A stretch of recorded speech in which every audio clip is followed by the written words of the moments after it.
Vajpayee ji 14 seat पर चुनाव हुआ 5वें चरण में। आपके पास पिछली बार 13 थी।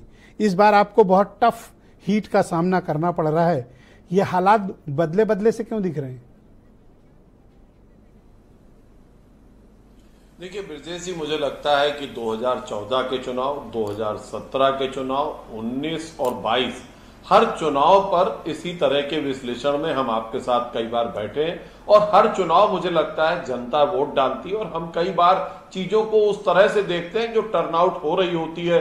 लोगों के अपने अपने व्यू होते हैं, विचार होते हैं, तमाम तरह के सर्वे आते हैं, लेकिन अंतोगत्वा लोगों का विश्वास मोदी जी और योगी जी पर बना हुआ है। मैं आपको पूरी जिम्मेदारी से कहना चाहता हूं, जो भी ये सारी बातें हैं डिबेट में, चर्चा में, अखबार में ऐसी ही आती रही है लगातार 4 चुनाव में, और इस चुनाव में भी वही हाल है कि साहब ऐसा हो रहा है, यहां फाइट है, वहां फाइट है। सपा बसपा से बड़ा गठबंधन उत्तर प्रदेश में हो नहीं सकता था, जिसको पिछली बार भारतीय जनता पार्टी ने धूल दूसरित किया।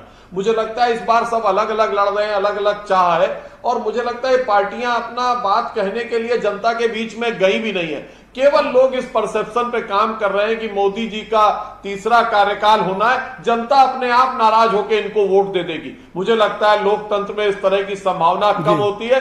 आपको अपनी बातें, अपने इरादे, अपने कार्यक्रम लेकर जनता के बीच में जाना पड़ता है, अपना नेतृत्व बताना पड़ता है। ऐसा प्रतीत होता है कि आप ओवर कॉन्फिडेंट साउंड कर रहे हैं।